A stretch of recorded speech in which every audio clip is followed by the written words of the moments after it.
کیا آپ نے وہ ویڈیو دیکھی ہے جو پورے مشرق وسطیٰ میں آگ کی طرح وائرل ہو رہی ہے؟ وہ ویڈیو جس نے امریکہ کی نیند اڑا دی ہے اور اسرائیل کو ہلا کر رکھ دیا ہے۔ وہ ویڈیو جس میں بحرین میں موجود امریکی نیوی کے سب سے بڑے اڈے سے سیاہ دھوئیں کے گھنے بادل اٹھتے نظر آ رہے ہیں۔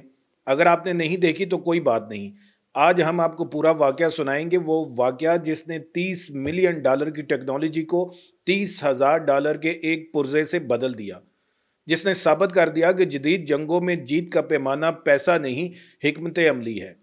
ایران نے امریکہ کو وہ سبق سکھایا جو اس نے یوکرین میں روس سے سیکھا تھا۔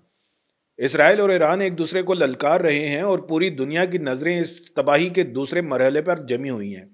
آج ہم بات کریں گے ایران کے اس خفیہ ہتھیار کی جس نے امریکہ کی اربوں ڈالر کی ایئر ڈیفنس سسٹم کو ڈھا کر رکھ دیا۔ السلام علیکم، میں ہوں بشارت حسین کاظمی اور آپ دیکھ رہے ہیں کاظمی 360۔ دوستو، تاریخ گواہ ہے کہ طاقت کا توازن ہمیشہ بڑی فوجوں اور بھاری بھرکم ہتھیاروں سے نہیں بدلا۔ کبھی کبھار ایک چھوٹی سی چنگاری پورے میدان جنگ کا نقشہ بدل دیتی ہے۔ ایسے ہی ایک چنگاری 28 فروری 2026 کو اس وقت بھڑکی جب ایرانی ڈرون نے بحرین میں امریکی بحریہ کے اڈے نیول سپورٹ ایکٹیویٹی بحرین پر وہ حملہ کیا جس نے پوری دنیا کی توجہ اپنی جانب مبذول کروا لی۔ لیکن یہ کوئی عام حملہ نہیں تھا، یہ ایک علامتی حملہ تھا، ایک پیغام تھا جو تہران سے واشنگٹن بھیجا گیا کہ اب کھیل بدل چکا ہے۔ ہم بات کر رہے ہیں اس ANTPS-59 ریڈار کی جو امریکی بحری بیڑے کی آنکھ تھی۔ دوستو، اس ریڈار کی قیمت $300 ملین تھی۔ $300 ملین۔ یہ وہ نظام تھا جو 2004 سے خلیج فارس میں امریکی اتحاد کی حفاظت کر رہا تھا۔ یہ 360 ڈگری کوریج دیتا تھا جو کہ سینکڑوں میل دور سے دشمن کے جہاز، کروز میزائل اور ڈرون کو ٹریک کر سکتا تھا۔ امریکی ففتھ فلیٹ کی حفاظت کی بنیاد یہی ریڈار تھا۔ اس کے بغیر بحرین میں موجود امریکی فورسز واقعی اندھی ہو جاتی ہیں۔ تصور کیجئے ایک ایسا نظام جو کسی بھی آنے والے خطرے کی پہلے سے اطلاع دے سکتا ہے، جو پورے خلیج فارس پر نظر رکھے ہوئے ہے، اچانک خاموش ہو جائے تو کیا ہو۔ اب اس ریڈار کو تباہ کرنے والے ہتھیار کی بات کرتے ہیں۔ ایران نے اس مشن کے لیے استعمال کیا اپنا مشہور زمانہ شاہد 136 ڈرون۔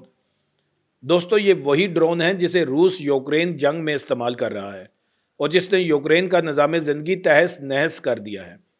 لیکن یہاں سب سے حیران کن بات اس کی قیمت ہے۔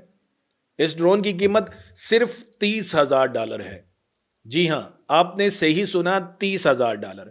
ایک ایسا ہتھیار جسے کوئی بھی چھوٹی سی فیکٹری تیار کر سکتی ہے، جسے بنانے میں مہینوں نہیں بلکہ دن لگتے ہیں۔ اس نے $300 ملین کی امریکی ٹیکنالوجی کو خاک میں ملا دیا۔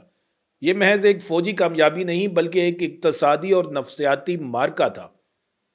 تصور کیجئے ایک $30,000 کا ڈرون جس میں بمشکل اتنا میونیشن ہے کہ وہ ایک بڑی عمارت کو نقصان پہنچا سکے۔ وہ اس ریڈار کے گنبد کو اس طرح تباہ کر دیتا ہے کہ اس کا ملبہ دور دور تک بکھر جاتا ہے۔ ویڈیو فوٹیج میں آپ دیکھ سکتے ہیں کہ دھماکے کے بعد سیاہ دھواں کیسے آسمان تک اٹھتا ہے۔ یہ منظر خود امریکی دفاعی حکمت عملی کی ناکامی کی داستان بیان کر رہا ہے۔ لیکن اصل بات یہ ہے کہ یہ حملہ محض ایک چنگاری تھی۔ ایران نے اس حملے کے بعد امریکی اڈوں کو مزید نقصان پہنچانے کا سلسلہ جاری رکھا۔ اس کے بعد آنے والے دنوں میں ایران نے قطر میں موجود ایک اور بڑے امریکی ریڈار کو بھی نشانہ بنایا۔ یہ ریڈار تھا ANFPS-132 بلاک 5 اپ گریڈڈ ارلی وارننگ ریڈار۔ دوستو، یہ کوئی عام ریڈار نہیں تھا، یہ امریکہ کا اسٹریٹجک سطح کا ریڈار ہے جسے 2013 میں قطر کے العدید بیس پر نصب کیا گیا اور اس کی قیمت $1.1 ارب تھی۔ جی ہاں، $1 ارب یا پھر اس سے بھی زیادہ۔ اس ریڈار کی رینج 5000 کلومیٹر تھی جو کہ ایران سمیت پورے خطے میں کہیں بھی اٹھنے والے بیلسٹک میزائل کو ٹریک کر سکتا تھا۔ یہ ریڈار نہ صرف امریکہ کی بلکہ پورے نیٹو کی مشرق وسطیٰ میں ڈیفنس شیلڈ کا اہم حصہ تھا۔ یہ دونوں حملے بحرین اور قطر میں اس بات کی علامت تھے کہ ایران نے ایک نیا جنگی نظریہ اپنا لیا ہے، وہ نظریہ جسے شیپننگ آپریشنز کہتے ہیں، یعنی دشمن کے دفاع کو اس طرح کمزور کرنا کہ جب بڑا حملہ ہو تو وہ مکمل طور پر بے بس ہو جائے۔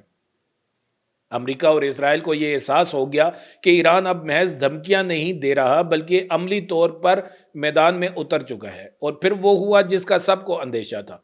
28 فروری 2026 کو اسرائیل نے ایران کے خلاف ایک پری ایمپٹیو سٹرائک یعنی کہ پیشگی حملہ کرنے کا اعلان کر دیا۔ اسرائیلی وزیر دفاع نے کہا کہ یہ حملہ اسرائیل کے خلاف خطرات کو ختم کرنے کے لیے کیا جا رہا ہے۔ یہ حملہ کوئی عام حملہ نہیں تھا، اس میں 200 سے زائد اسرائیلی لڑاکا طیاروں نے حصہ لیا اور امریکہ نے ان کی مکمل حمایت کی۔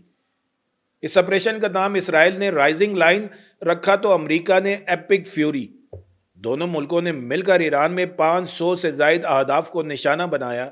ان اہداف میں ایرانی فضائی دفاعی نظام، میزائل لانچرز، کمانڈ سینٹرز اور وہ مقامات شامل تھے جہاں سے ایران اسرائیل پر حملہ کر سکتا تھا۔ یہ وہ لمحہ تھا جب پوری دنیا نے سانس روک لی۔ دیکھتے ہی دیکھتے تہران کی فضا میں دھماکوں کی گونج سنائی دینے لگی۔ میڈیا رپورٹس کے مطابق ان دھماکوں نے تہران کے مشرقی علاقے میں واقع ایرانی سپریم لیڈر آیت اللہ علی خامنائی کے دفتر کو بھی اپنی لپیٹ میں لے لیا۔ اطلاعات تھی کہ سپریم لیڈر کی رہائش گاہ کو بھی نشانہ بنایا گیا، لیکن ایران خاموش نہیں بیٹھا۔ اس نے فوری طور پر جوابی کارروائی کا اعلان کر دیا۔ ایرانی میزائل فورسز نے اسرائیل اور خلیجی ممالک میں موجود امریکی اڈوں پر بیلسٹک میزائلوں اور ڈرونز سے بھرپور حملے شروع کر دیے۔ بحرین میں امریکی 5th فلیٹ کے ہیڈ کوارٹر، قطر میں العدید ایئر بیس، کویت میں الاحمد الجابر ایئر بیس، متحدہ عرب امارات میں الزفرہ ایئر بیس اور سعودی عرب میں شہزادہ سلطان ایئر بیس سمیت متعدد اہداف کو نشانہ بنایا گیا۔ یہ ایک مکمل پیمانے کی جنگ کی صورت اختیار کر گیا تھا۔ پورا خلیج فارس آگ کا دریا بن گیا۔ اسرائیل بھی اس جوابی کارروائی سے محفوظ نہ رہ سکا۔ پورے اسرائیل میں فضائی حملوں کے سائرن بجنے لگے اور عوام کو پناہ گاہوں میں جانے کی ہدایت کی گئی۔ اسرائیل اور ایران کے درمیان یہ براہ راست جنگ اب صرف ایک ڈرون حملے کی داستان نہیں رہی تھی، بلکہ ایک ایسی جنگ میں تبدیل ہو چکی تھی جس کا دائرہ اثر بتدریج وسیع ہوتا جا رہا تھا۔ اب صورتحال یہ ہے کہ مشرق وسطیٰ ایک نئی اور طویل جنگ کے دہانے پر کھڑا ہے۔ ایران نے اعلان کیا ہے کہ اس کے پاس کچھ خفیہ ہتھیار ہیں جنہیں وہ جلد میدان میں اتارے گا، جن کی طاقت کا اندازہ لگانا مشکل ہے۔ ایرانی کمانڈروں نے کہا ہے کہ انہوں نے ابھی تک اپنے گوداموں میں رکھے پرانے ہتھیاروں سے حملے کیے ہیں، اصل طاقت تو ابھی آ رہی ہے۔ دوسری جانب امریکہ اور اسرائیل نے بھی اپنی کاروائیاں جاری رکھنے کا عندیہ دیا ہے۔ امریکی صدر نے ایرانی عوام سے اپنی حکومت کے خلاف اٹھ کھڑے ہونے کی اپیل کی ہے۔ اس پوری صورتحال کا اثر صرف فوجی نہیں بلکہ معاشی بھی ہے۔ خلیج فارس میں تیل کی سپلائی خطرے میں ہے اور آبنائے ہرمز سے گزرنے والے ٹینکروں کی تعداد 0 ہو گئی ہے، کیونکہ جہاز کمپنیاں اس خطرناک علاقے میں جانے سے گریز کر رہی ہیں۔ یورپی ممالک نے اپنے جھنڈے والے ٹینکروں کو آبنائے ہرمز سے گزرنے سے منع کر دیا ہے۔ یہ وہ لمحہ ہے جب پوری دنیا کی نظریں مشرق وسطیٰ پر جمی ہوئی ہیں۔ سوال یہ ہے کہ کیا یہ جنگ مزید پھیلے گی؟ کیا ایران کے پاس واقعی وہ خفیہ ہتھیار ہیں جن کا وہ دعویٰ کر رہا ہے؟ کیا امریکہ اور اسرائیل ایران پر زمینی حملہ کریں گے؟ ان سوالوں کے جواب آنے والے دنوں میں ملیں گے۔ دوستو، اگر آپ نے یہ ویڈیو آخر تک دیکھی ہے تو آپ اب اس حقیقت سے انکار نہیں کر سکتے کہ ہم ایک ایسے دور میں داخل ہو چکے ہیں جہاں جنگ کے پرانے اصول بدل چکے ہیں۔ آج ایک ڈرون، کل کوئی اور ہتھیار پوری دنیا کی طاقت کا توازن بدل سکتا ہے۔ اگر آپ کو یہ تجزیہ پسند آیا ہو تو اس ویڈیو کو لائک کریں، اپنے دوستوں کے ساتھ شیئر کریں تاکہ وہ بھی جان سکیں کہ مشرق وسطیٰ میں کیا ہو رہا ہے، اور ہمارے چینل کو سبسکرائب کرنا مت بھولیں، کیونکہ آنے والے دنوں میں ہم آپ کو اس جنگ کی ہر اپ ڈیٹ، ہر پیش رفت سے آگاہ کرتے رہیں گے۔ نیچے کمنٹس میں ہمیں بتائیں کہ آپ کے خیال میں یہ جنگ کس طرف جائے گی۔ ایران کی حکمت عملی کامیاب ہوگی یا امریکہ اور اسرائیل کا جوابی حملہ ایران کو گھٹنوں پر لا کھڑا کرے گا؟